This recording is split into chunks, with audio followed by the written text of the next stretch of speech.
Hello जी। आज फिर से आप सभी का अपना यूट्यूब चैनल ज्ञान विज्ञान रिसर्च सेंटर में स्वागत है। बच्चे, आज हम रसायन विज्ञान से एक बहुत ही महत्वपूर्ण पाठ लेकर आए हैं जो कि हर प्रकार के परीक्षाओं के लिए काफी महत्वपूर्ण है।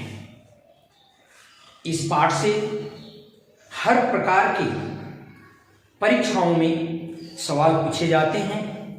तो आइए आज हम चर्चा करते हैं इस महत्वपूर्ण पाठ का। इस महत्वपूर्ण पाठ का नाम है रासायनिक बंधन, केमिकल बॉन्ड। बच्चे, आज हमें जानेंगे कि रसायन विज्ञान में रासायनिक बंधन क्या होता है और इस रासायनिक बंधन का कितने प्रकार हैं। तो आइए सबसे पहले मैं जान लूं रासायनिक बंधन, केमिकल बॉन्ड। ठीक है बच्चे, किसी अणु में परमाणुओं को एक साथ जोड़कर रखने वाले आकर्षण बल को रासायनिक बंधन कहते हैं। हम कह सकते हैं कि अणु जिस आकर्षण बल से जुड़कर कोई अणु का निर्माण करते हैं उसी आकर्षण बल को रासायनिक बंधन कहते हैं। तो चलते हैं पहले रासायनिक बंधन के परिभाषा की।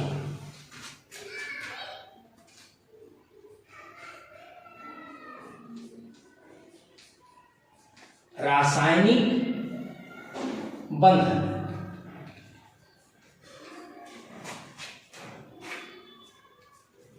किसी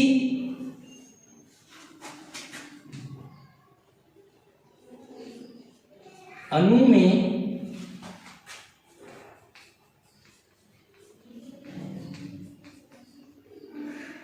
परमाणुओं को एक साथ जोड़ने वाले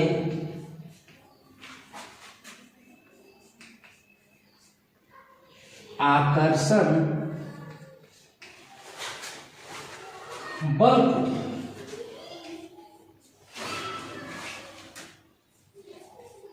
रासायनिक बंधन कहते हैं। ठीक है बच्चे, किसी अणु में परमाणुओं को एक साथ जोड़ने वाले आकर्षण बल को ही रासायनिक बंधन कहते हैं। अर्थात अणु में परमाणु जिस आकर्षण बल से जुड़े रहते हैं उस आकर्षण बल को रासायनिक बंधन कहते हैं। रासायनिक बंधन 3 प्रकार के होते हैं। पहला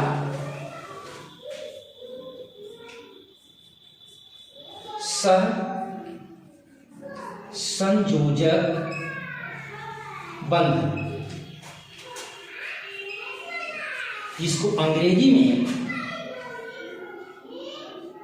कोवैलेंट बॉन्ड कहते हैं।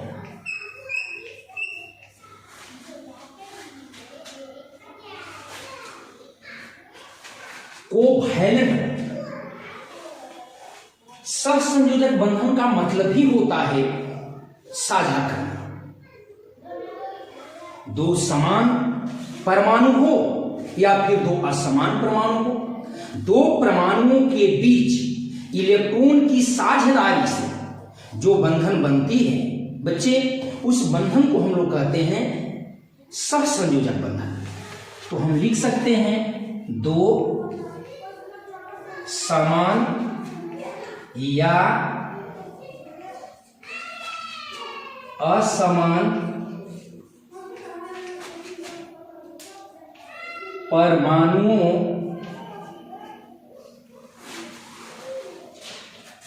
के बीच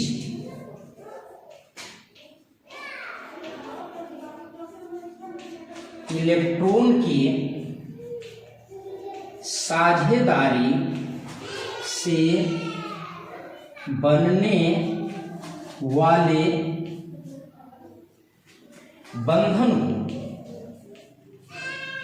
बंधन को सहसंयोजक बंधन कहते हैं। सहसंयोजक बंधन कहते हैं, ठीक है बच्चे।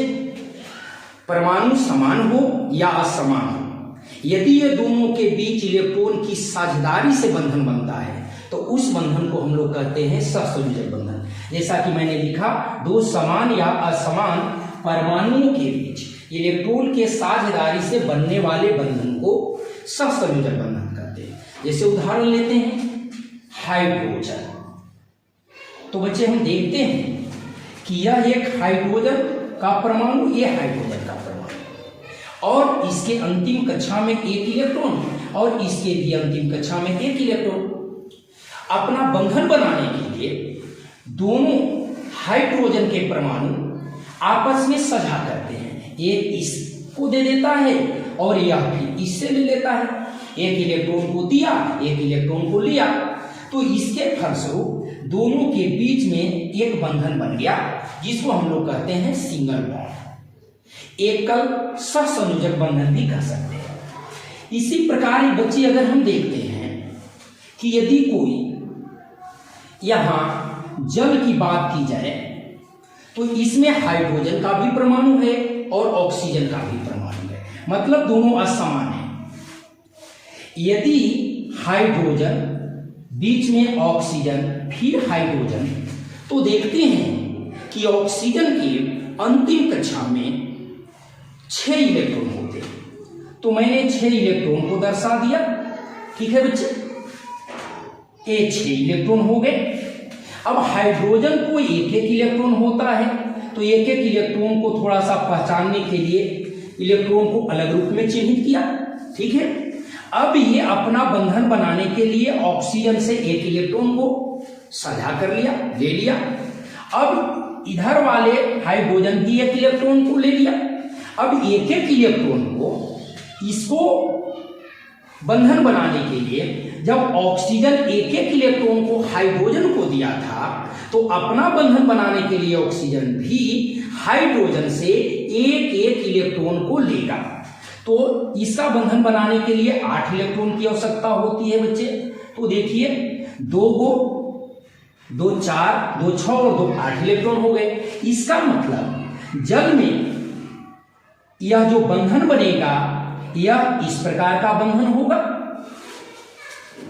मतलब यहां समान परमाणु और यहां असमान परमाणु।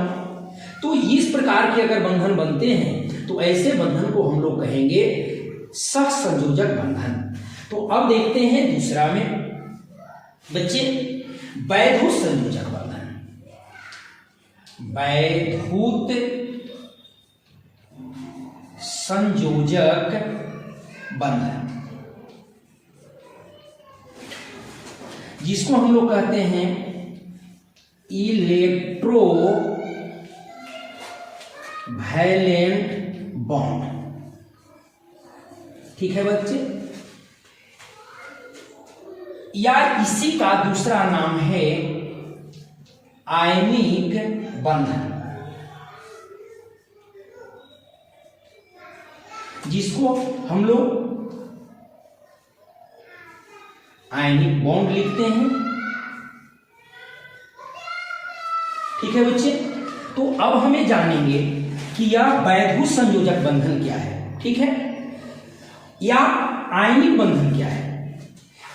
दो आयनों के बीच यदि बंधन बनता है तो हम लोग आयनिक बंधन कहते हैं। और आयन जानते हैं इलेक्ट्रॉन की स्थानांतरण से होता है। जो इलेक्ट्रॉन को देता है उसके ऊपर धन आयन और जो इलेक्ट्रॉन को ग्रहण करता है उसको ऊपर ऋण आयन।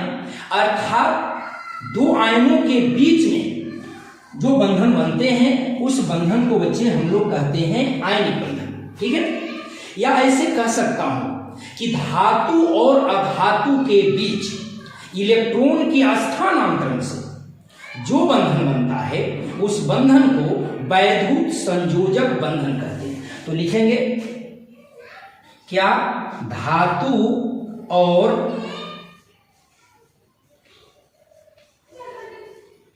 अधातु के बीच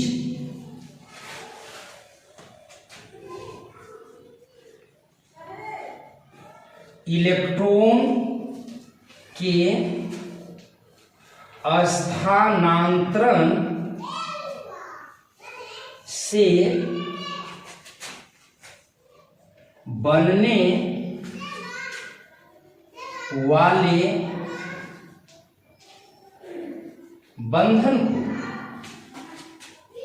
बंधन को वैद्युत संयोजक बंधन कहते हैं। ठीक है बच्चे, यहां हमने देखा धातु और अधातु के बीच इलेक्ट्रॉन के स्थानांतरण से बनने वाले बंधन को वैद्युत संयोजक कहते हैं। एक वैद्युत संयोजक में एक आपको धन आयन होता है और दूसरा ऋण आयन, और दोनों आयनों के बीच में बंधन बनता है, इसलिए इसका दूसरा नाम रखा गया है आयनिक बंधन। ठीक है, तो हम देखते हैं, जैसे यहां पर ध्यान देंगे सोडियम क्लोराइड की। ठीक है बच्चे, तो सोडियम के अंतिम कक्षा में एक इलेक्ट्रॉन होता है और क्लोरीन के अंतिम कक्षा में 7 इलेक्ट्रॉन होते हैं बच्चे। कितने इलेक्ट्रॉन? 7 इलेक्ट्रॉन। हाँ, अब ये 7 गो से तो अपना इलेक्ट्रॉन स्ट्रक्चर पूरा कर नहीं सकता और ये एक से भी अपना स्ट्रक्चर पूरा कर नहीं सकता। इसके पास जो एक इलेक्ट्रॉन है बच्चे, वो क्लोरीन इसे मांगता है कि हमें एक इलेक्ट्रॉन दे दो अपना स्ट्रक्चर पूरा करने के लिए। तो कहता है ठीक है। तो अगर यह एक इलेक्ट्रॉन दे देता है तो क्लोरीन को तो 8 इलेक्ट्रॉन हो जाएगा, वो अपना स्ट्रक्चर पूरा कर लेगा। लेकिन इसके बदले में जब एक इलेक्ट्रॉन क्लोरीन सोडियम को देगा तो इसके पास तो 2 इलेक्ट्रॉन होंगे, और हाइड्रोजन को छोड़कर कोई भी तत्व 2 इलेक्ट्रॉन से अपना स्ट्रक्चर पूरा नहीं करता। इसलिए इसको एक इलेक्ट्रॉन देने से भी सोडियम को कोई फायदा नहीं है ना बच्चे।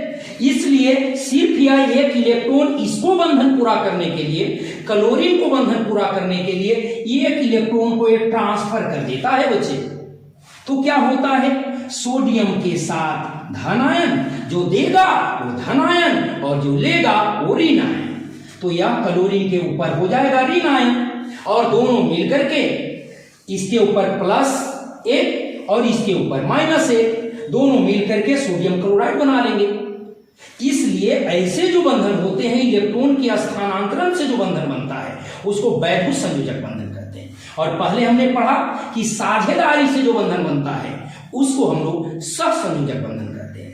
अब एक आता है और बच्चे तीसरा, उपसहसंयोजक बंधन। संयोजक बंधन बच्चे, इसको कहते हैं को ऑर्डिनेट बॉन्ड।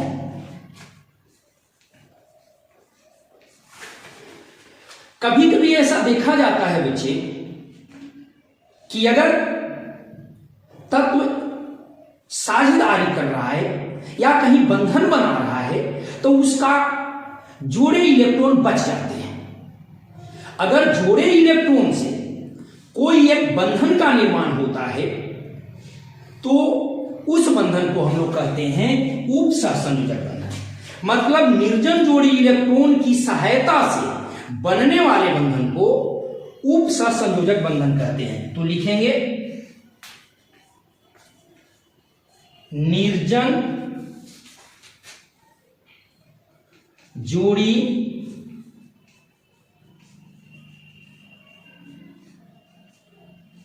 इलेक्ट्रॉन की सहायता से बनने वाले बंधन को क्या कहते हैं बच्चे? उपसहसंयोजक बंधन।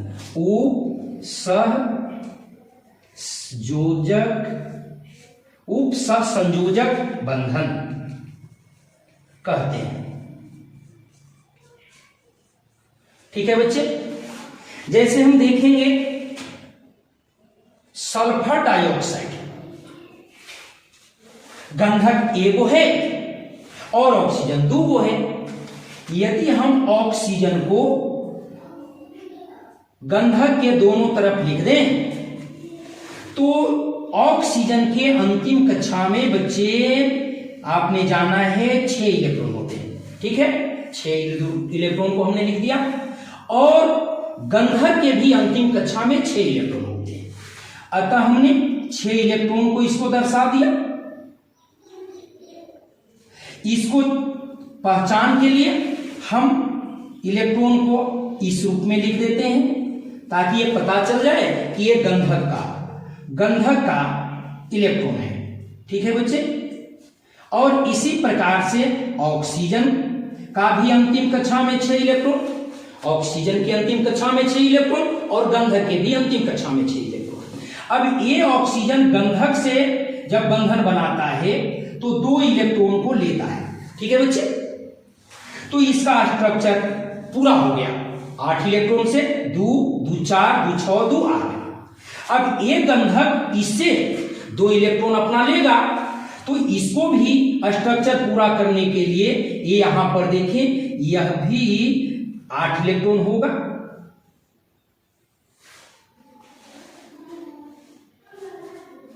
ये 8 इलेक्ट्रॉन होंगे बच्चे। 1 2 3 4 5 6 7 8 इलेक्ट्रॉन। पर ये गंधक का 2 इलेक्ट्रॉन बच गया जिसको हम निर्जन जोड़ी इलेक्ट्रॉन कहते हैं। अब ये निर्जन जोड़ी इलेक्ट्रॉन ये ऑक्सीजन को बंधन बनाने के लिए दे दिया। एक साझेदारी में निर्जन जोड़ी इलेक्ट्रॉन भाग नहीं ले रहा है, पर ये एक जोड़ा इलेक्ट्रॉन मतलब निर्जन जोड़ी इलेक्ट्रॉन ये ऑक्सीजन को बंधन पूरा करने के लिए दे दिया। इसलिए इसमें जो बंधन बनेंगे वो बंधन होगा उपसहसंयोजक बंधन। जैसे कि हम लोग देखेंगे ऑक्सीजन डबल बॉन्ड के साथ गंधक से जुड़ रहा है। ठीक है बच्चे, और एक इलेक्ट्रॉन को निर्जन जोड़ी इलेक्ट्रॉन को दे दिया है जिसमें उपसहसंयोजक बंधन होते हैं, उसको तीर के चिन्ह से सूचित कर देते हैं। और एक ओ हो गया, यह हो गया उपसहसंयोजक बंधन। बच्चे आज हम इस क्लास में बिल्कुल सरलता से एक रासायनिक बंधन की चर्चा किया है। यह हर प्रकार के परीक्षाओं के लिए काफी महत्वपूर्ण है, जिसको मैंने बिल्कुल सरलता पूर्वक समझाया है। फिर आपको यह भी चर्चा किया कि रासायनिक बंधन कितने प्रकार के होते हैं, जिसमें आपने सुना पहला सहसंयोजक बंधन कोवैलेंट बॉन्ड, दूसरा वैद्युत संयोजक बंधन इलेक्ट्रोवैलेंट बॉन्ड जिसको दूसरा नाम है आयनिक बंधन आयनिक बॉन्ड, और तीसरा में हमने समझाया उपसहसंयोजक बंधन कोऑर्डिनेट बॉन्ड। बच्चे इसके साथ आज यहीं तक, फिर मिलेंगे अगले वीडियो में। यदि ये पढ़ाई आपको अच्छी लगी हो तो आप इस चैनल को लाइक करें, सब्सक्राइब करें और शेयर करें। फिर मिलते हैं अगले मुलाकात में।